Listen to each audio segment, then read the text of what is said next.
I'm not buying that. Adam, somebody get me Adam you on the can phone. talk to him about it. I don't have him here. Adam, I'm not coming for you. I love you so much.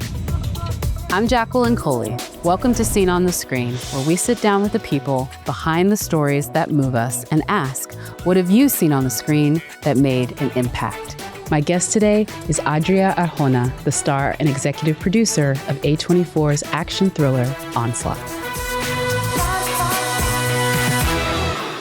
Adria, welcome to Scene on the Screen. So glad for you to be here. Thank you. I'm so excited to be here. We're going to talk about this movie. First of all, let's take a peek at that poster. That is an image right there. Listen. Pretty cool. Talk about this, how this one came to you. And I really love how you're also behind the camera on this one as well as a producer.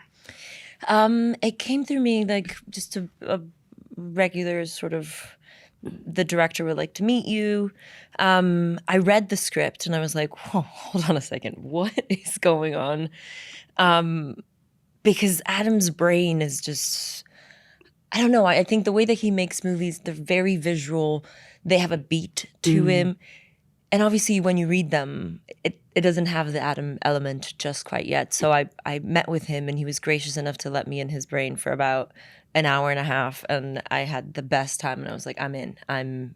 I want to do this. And him and the team were like, we would like to invite you as an executive producer, which meant that I had a seat at the table with one of the great directors of this genre. So I felt very, very honored, also scared, but mostly excited of how much I was going to learn from him and his team. Yeah, and so this is Adam Wingard, and he's reteaming with a lot of the folks that he did The Guest with, and then obviously you're taking the lead, and it's this 80s slasher, very heavy genre story, but I'd be okay with you, rather than me, giving us the log line of this one. Who are you? Tell us about your little girl here, and what onslaught y'all are battling. I play Celeste, who is a vet and is suffering from post-traumatic stress. She's kind of isolated herself in this trailer park, and she really believes that the government is up to something, and everyone kind of thinks she's, conspiracy theorist and kind of thinks she's crazy. She has a baby girl with her father who is very different from how Celeste lives. They have a very normal household, and he just out of nowhere, tells me that he's bringing my daughter over, and obviously I'm the worst parent. I have guns in the house, there's beer, there's cigarettes, everything. It is not safe for a child to be there.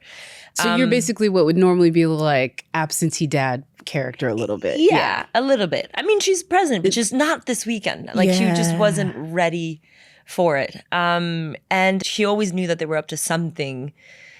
And they were doing these super soldiers, and the experiment goes wrong, as sometimes they do, and they are broken loose, and they just showed up to the wrong trailer park. That's the best way to put it. They showed up to the wrong trailer park. They showed up to the wrong trailer park. And it's a line in the movie. Yeah. Wrong trailer park, motherfucker. Just like that. And you touched a little about it, her being a vet, her struggling with the demands of motherhood, the PTSD. Yeah. This is kind of a moment, I think, a part of your own shift, where like you started, I think, more on the comedic, lighthearted side, and then more recently with like Andor and Blink Twice and this and Hit Man, even to a certain extent. I mean, comedic murder, but murder nonetheless. Talk a little bit about maybe those choices that you've been making recently in your career? Well, funny enough, my first movie ever was Belko Experiment, which is very, very, very much in this world.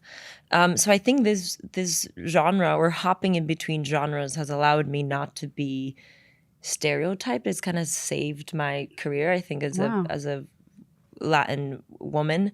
I think when I came in, I was like, I felt like Hollywood would place me somewhere, would be like, oh, you'll be the next Michelle Rodriguez. And I could sort of feel that happening in what I was getting, the material that I was getting, or the auditions that I was getting callbacks on or whatever.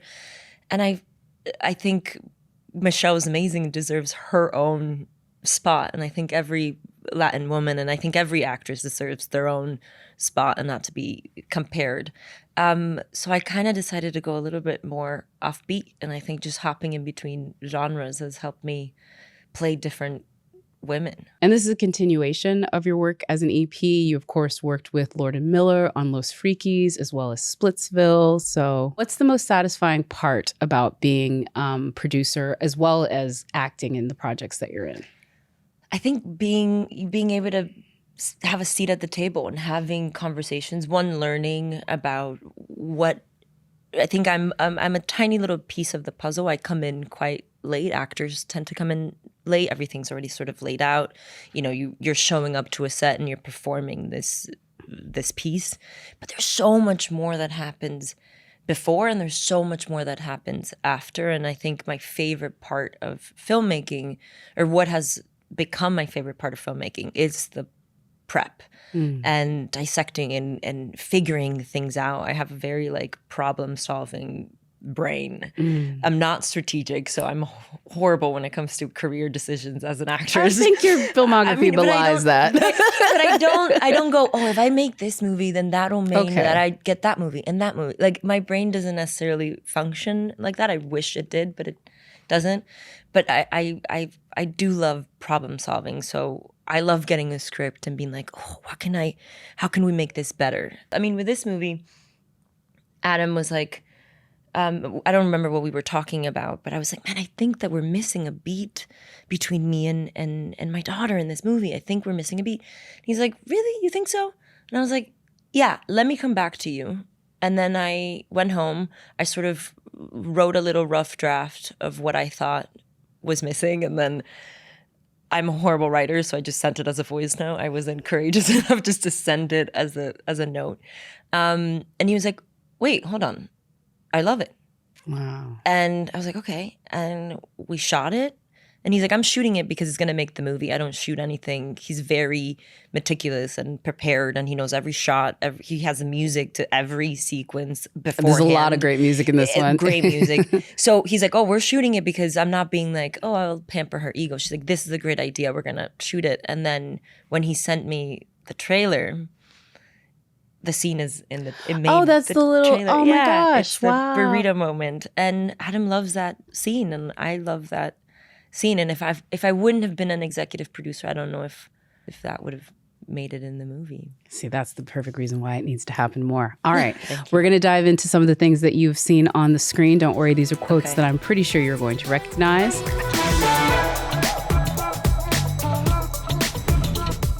Oh, I tend to forget my lines once I said them. I think you'll recognize. Quote number 1. And you liked Ron. I liked Ron, so I didn't want to show you Gary. Who the fuck is Gary? That's I figured you would know that line. I know because it's quoted to me all the time. Oh, it is quoted to you all the time. It was pretty iconic. And I tend to just keep saying, who the fuck is Gary? That is Glen Powell, and that is Hit Man. As Gary in Hit Man, yes. Also as Ron and a whole bunch of other people. Yeah. Who knows? I actually saw that one at Venice. So I was there and I got to see that one when it first premiered. And what I really loved about that one is I don't think anybody had any idea that movie was in Glen, that movie was in you, or that movie was in Linklater. I'm not saying that the man that made Boyhood is not a talented director, but it did feel very different. Talk about working on his set, because I know he likes to write in rehearsal. You guys actually, I mean, Glen is an actual co-writer on it, but I feel all the actors essentially were co-writers on this one. Yeah, and he gives us credit for it, which is so cool. I mean, Richard Linklater is one of my all-time favorite directors, so I couldn't even believe that I was having a Zoom with him.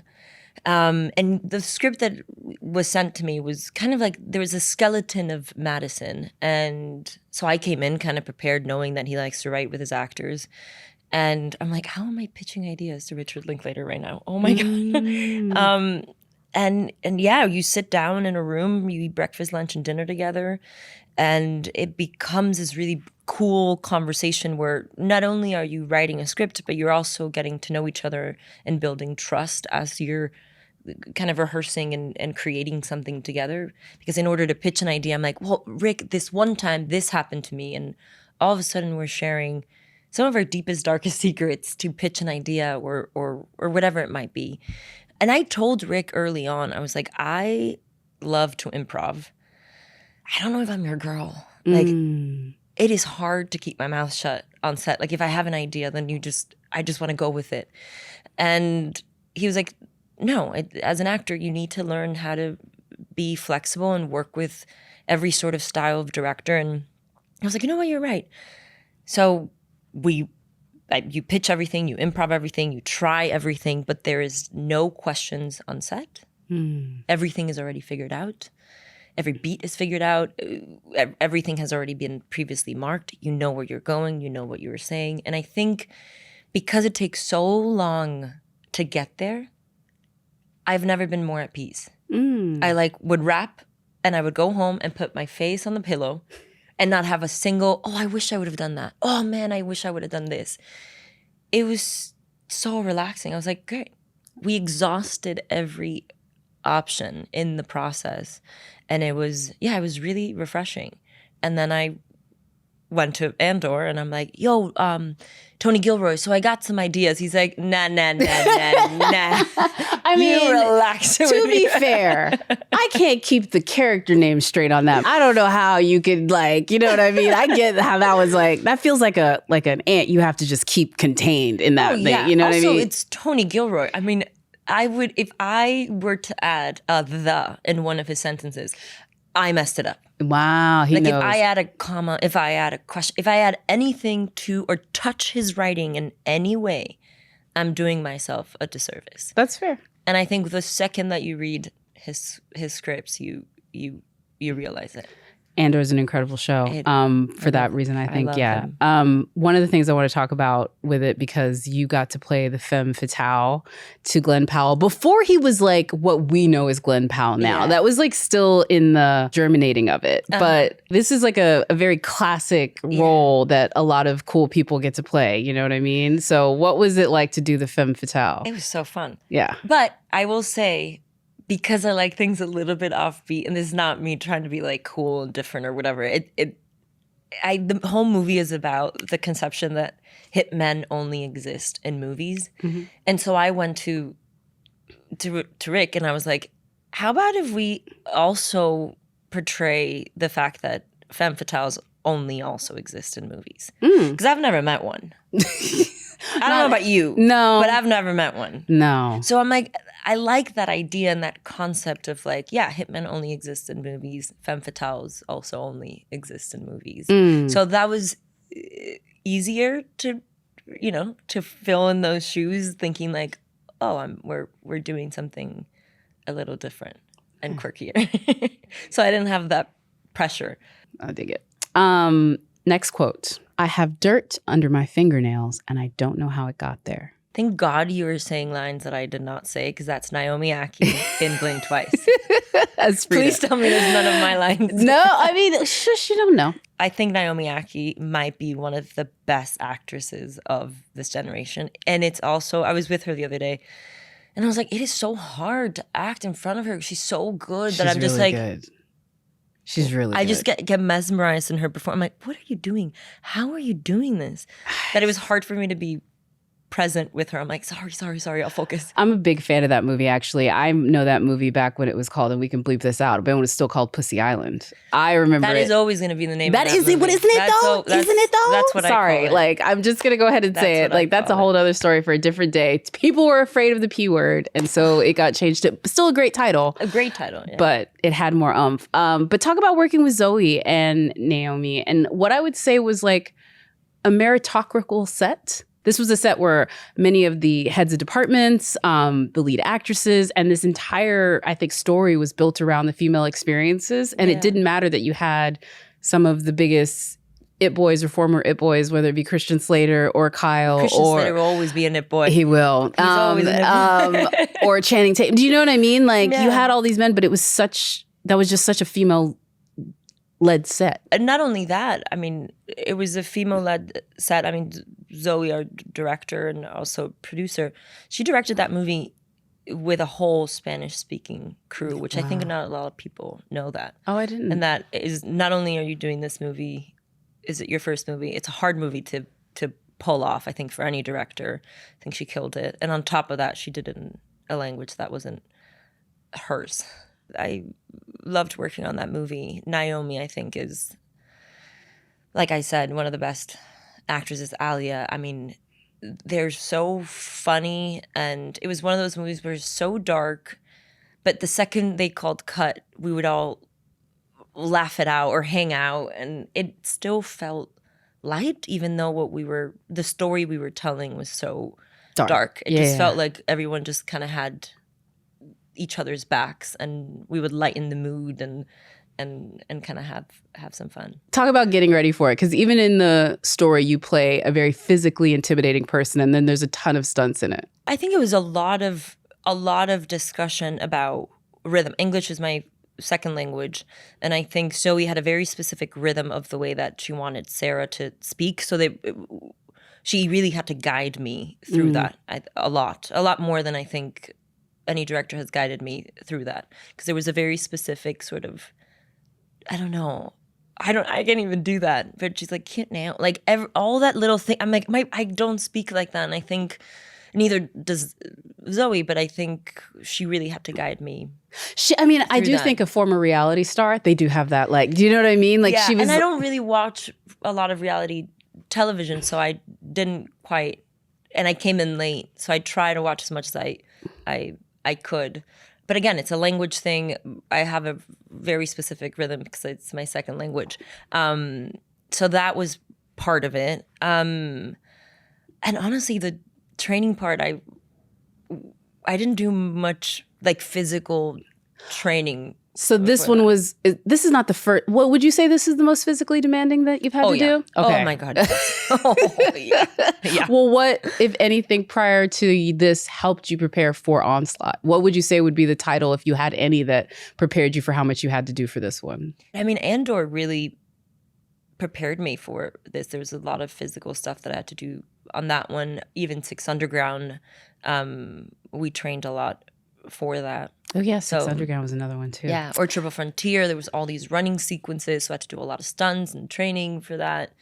So I think there's a couple movies that, but then you also want to show up on set and make it feel fresh, and kind of just be open to what this director wants from you. Dig it. All right, next one. Quote number 3. Go to your room, get under the bed. Mama needs to get her guns. That's in the trailer, so I remember that one. Celeste. That's me. That's me. Thank God you picked a good one. Thank God you picked the one that's in the trailer. Isn't that your memory wiping? Is that what this is? Like, you're memory wiping your dialogue? Because I do not believe you are this, like, I don't remember what I said. I don't remember. I know Mommy needs to get her guns from this. Cover your ears, Mommy's going to say a lot of bad words. Yeah. I know that one because I pitched it to Adam and he's like, you're absolutely fucking crazy. Say it. Just say it. I do love how so many of the moments in this that are both comedic but also terrifying is because of the mother-daughter relationship that we're sort of getting on screen. We've seen it with, like, you know, the dad protecting the daughter, but I don't think we've seen as many with the young kid. Yeah. Like, we've seen the Sarah Connor version of this. Sarah Connor. You know what I mean? But not the, like, still trying to protect a child's innocence of a certain age from a maternal figure. And I heard that you kept that going offset. Was this also Spanish class in between? Yeah. Talk about that. Yeah, with your young actress. I think when you're doing a movie like this and there's blood and there's all these machinery and stuff like that, I'm sure it's so intimidating, even though she's so mature and never sort of seemed fazed by anything. You almost want to protect her innocence as well. So I would keep things light, and we would do like 2 words a day of Spanish. So in the morning was like the Spanish word of the morning, and I would teach it to her, and it would take her some time, and then we would like add it in a sentence, and then in the afternoon we would do another one.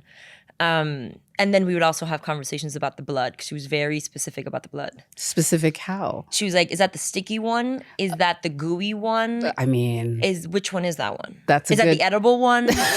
So we had like, there was ranges to the blood. Yeah. And she really didn't like the sticky one. And the sticky one is what I had to use at the end of the movie.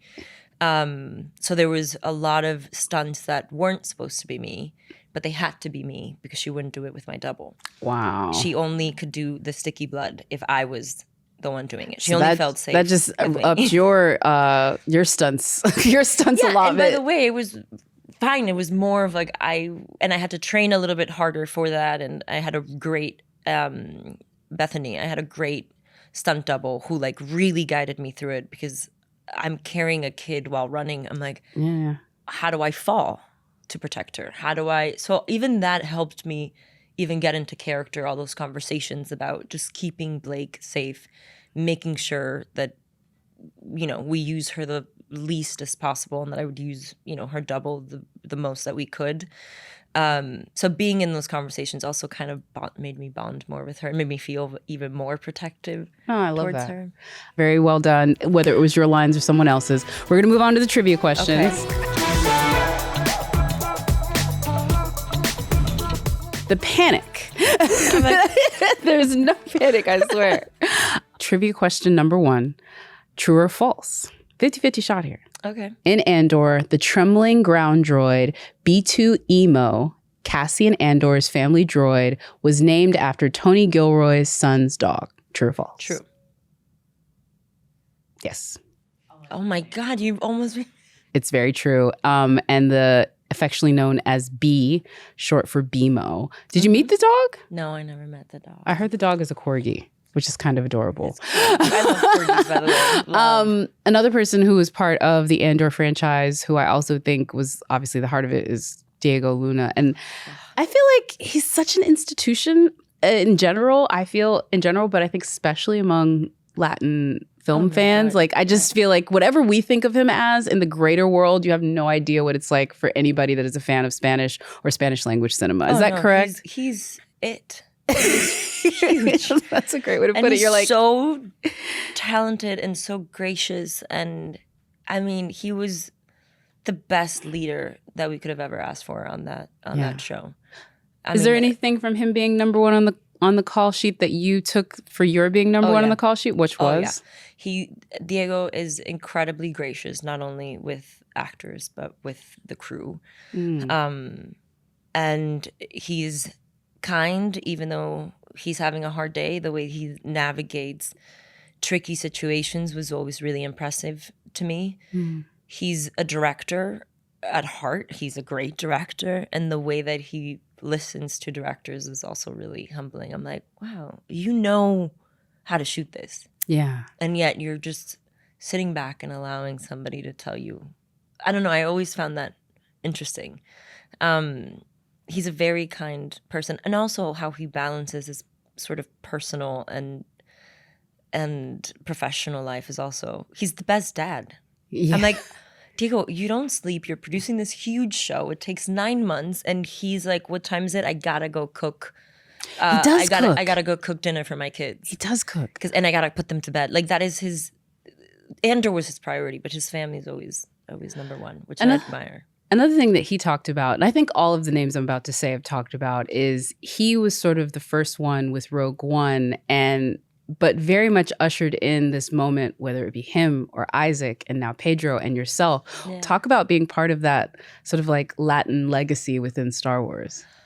I mean, I love Star Wars so much, and I just remember always being like, but why don't I exist in Star Wars? Like, why haven't I seen myself in it quite yet? And it wasn't until it was like Rosario's show hadn't quite just... Oh, and Rosario, sorry. Yeah, Rosario. Yes. I was like, why are we not in there? And our shows kind of came out at the same time, which I saw her, and we were like, we're both here, dude. Like, it feels really special. And she had a huge show, and I was in Andor, and we kind of got to celebrate that. It was a big honor.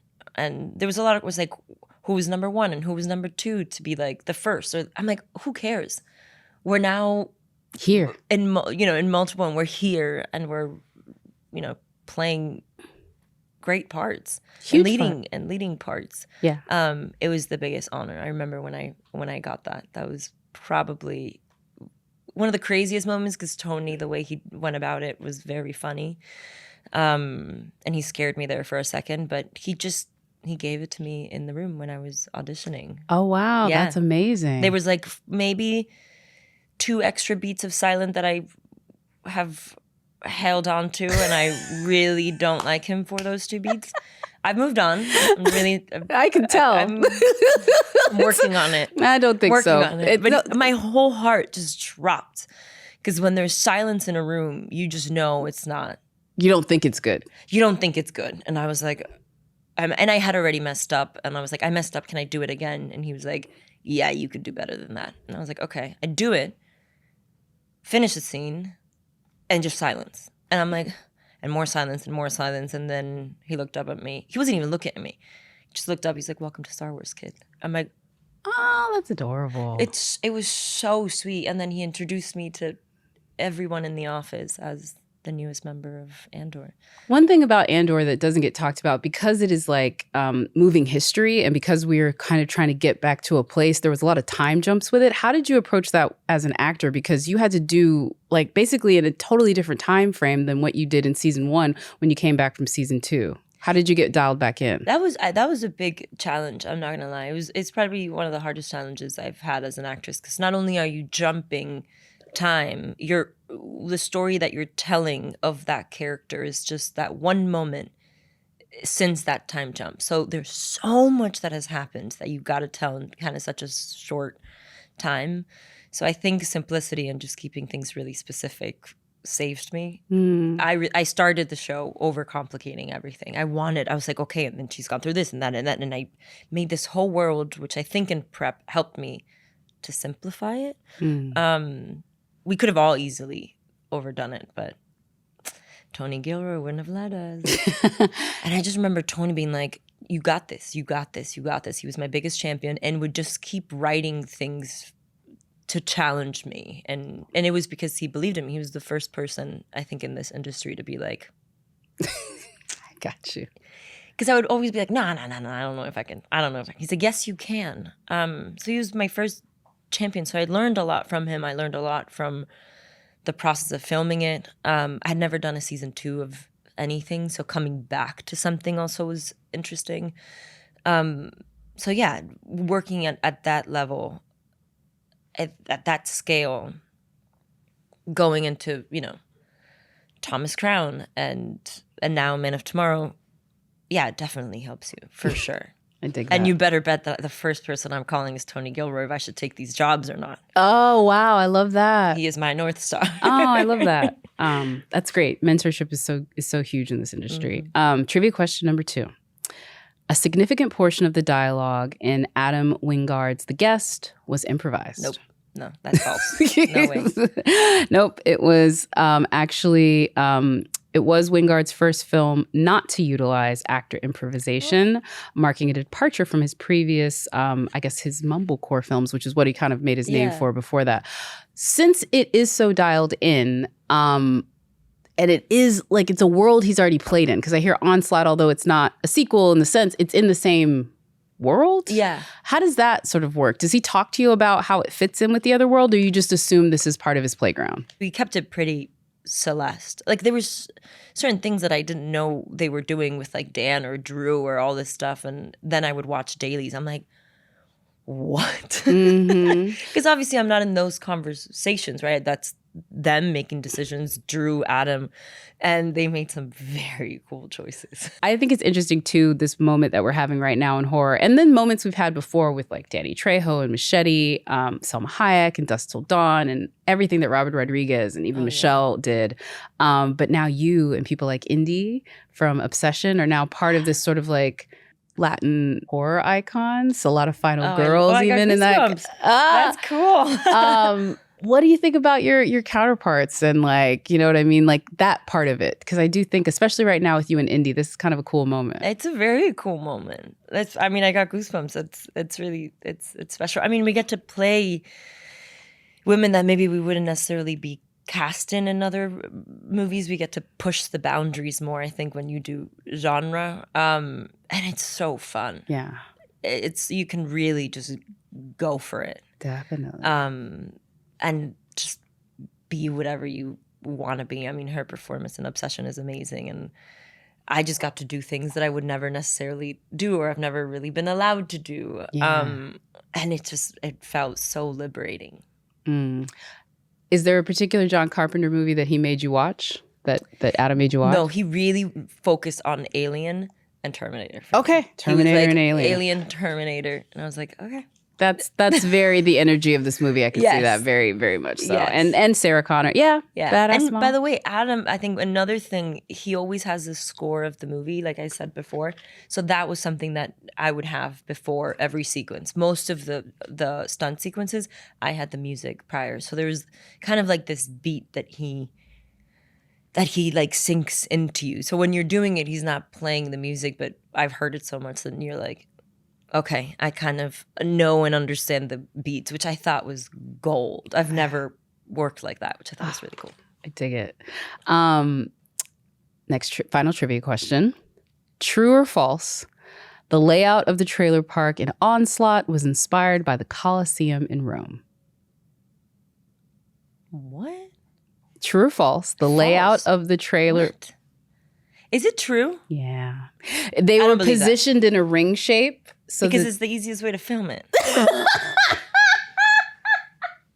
That is no Colosseum. I'm not buying that. Adam, somebody get me Adam you on the can phone. talk to him about it. I don't have him here, but apparently that's what he said. I mean, you know by what? the way, Wait. By the way, it makes sense, yes, because it's like... But this could be... That is what the Colosseum was used for. That is sort of what we're doing in this movie. I get the reference. Now I just got the reference. I understand. Adam, I'm not coming for you. I love you so much. So there's a great story from Kevin Smith from Clerks where he was like, the reason why they chose to make the movie in black and white is so that the audience could have the experience of watching video.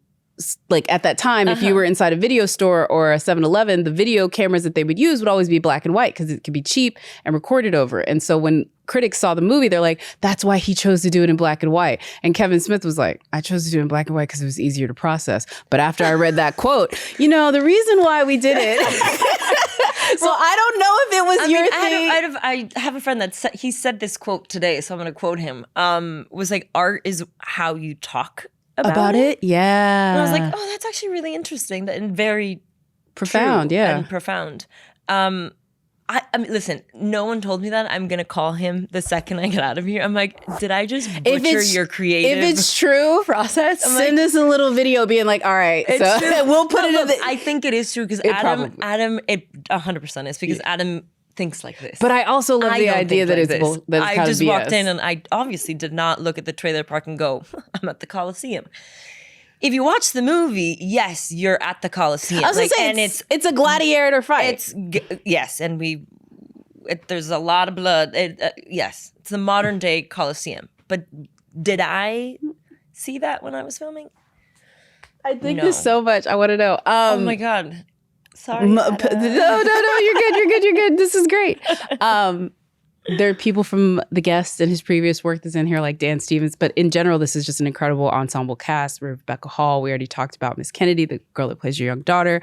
Talk about that, because on top of the people you're trying to kill, there's also a cast of characters that are maybe the good guys. Like, I don't know, just Drew Starkey, the whole crew. Oh, they're awesome. I actually met Dan Stevens at Comic-Con. That was the first time. So we shot all the trailer park. So we had shot this whole movie, and then Adam went to go shoot these 2 other little movies after. Right? But I do have a scene with Drew, and it was his first scene, one of my last scenes, and I just remember he looked at me. He's like, "You good?" And I was like, yeah. He's like, it is cold as shit. And I go, it's been like this the whole time. He's like, okay. How's the blood? I'm like, sticky. Very sticky. And we just had this like, and he was so, when someone comes in for the first day and they're like giddy and he had like a good energy about him. I'm like, you're way too happy for me right now. Not to use a soldier analysis, but this is literally like you have been on deployment for too long and you are like getting relieved by the relief reservists and they're coming all wide-eyed and you're just like, I'm like, nah, you gotta be sadder. You gotta tone down your energy and match mine because I cannot match yours. It was cold. Like, equipment was being frozen. Wow. And I'm in just a pajama and a top. There's not enough. And that gets way worse than that towards This is the good version of this. It does not look like this at the end. No. And the blood is made out of water, so you just step outside and it would freeze. Oh, so you couldn't move your face and your whole body would be frozen. I would have like marks from it. Adam really needed the blood to be a very specific color, and he wanted it to be Tarantino's red, like that specific red. Yeah, I know exactly which red. In Kill Bill, it's only one maker makes this blood. It's a very specific. So when it was freezing on me, we decided to start mixing it with oil, and he was like, "Does the color change?" And I was like, "I mean, let's see." So we had to dilute it, and JQ, our amazing makeup artist, sort of remixed it, and it was still the red, and she put it on my face and it didn't freeze, and it was a lot more of a comfortable experience. I'm glad that it didn't freeze, because that just sounds painful. Yeah. Is that maybe why you get the reward of being a semi-love interest with Michael B. Jordan in the Thomas Crown Affair? Is that like the acting god saying, like, we've made you suffer through Onslaught, so now you get the dreamy boy that wants to rob the paintings? That's what it is. I mean... Anything you could say about that one? Because, girl, everybody wants to know. Oh, it's so good. It's so good. I that's all I really can. Can you at least tell me, did you get to keep any of the fits? Because I do know that this is a movie that is dripped in opulence. I mean, they can't fire me now. But yeah, I rated that costume closet. Rated. I would honestly be disappointed if you didn't. And, some of the girls on the crew were like, I really like that top. I'm like, gotcha. Don't worry about it. Oh, I dig this. I dig this so much. Ellie and Danny, who work with me, were like, I like that one. I like that one. I like that one. And I was like, got to. So I rated the closet, but it wasn't just for me. We all got to keep that. Is actors' equity, ladies and gentlemen. Well, it's just going to stay in a storage. And they're so beautiful. And it was, it would have been a waste. It would have been a waste. Absolutely. So I did take as lot. You should. Honestly, good on you, as you should. And that was a great experience. I can't wait to watch it. I can't wait to watch it. Everyone's excited. We're going to move on to the rapid fire. Favorite movie snack? Popcorn. Easy. Movie theater alone, yes or no? No. Oh, you need to be with people. I got to watch it in an experience. I have to be surrounded by people. But do you mind going by yourself, or like, can you go just have the crowd be? No, I wanna watch a movie and then talk about it after. Gotcha. Okay, I got you. Favorite movie theater? I really like the Chinese theater. Yeah, I actually watched The Shining on IMAX recently there. Mm-hmm. Nice. Great. Actor or filmmaker that you will always show up for? There's too many, but Adam Wingard, Richard Linklater, blindly. Olivia Saiz as well. Love it. I don't have to read it. I'll be there. I mean, even people you haven't worked with, just people who you admire, and you would just show up because you heard, oh, this person's got a new film. Cuarón, Iñárritu, Xavier Dolan, who's in retirement, so hopefully he'll come out. Oh wait, Lynn Ramsey. Oh, Lynn Ramsey has to be there. That's my top. That's a great one. Favorite action thriller movie hero? Sarah Connor. Oh, Sarah Connor, yes. Sarah Connor originally was arrested and put in jail for blowing up data centers. I just want everyone to remember that. What? Yeah, that was what she was arrested for. In like Terminator 2, when we find her and she's like locked up in the mental institution, like her crime was she was blowing up data centers. Did you know that? Yeah. Oh. That was back in 1992, right? Okay, is that when that came out?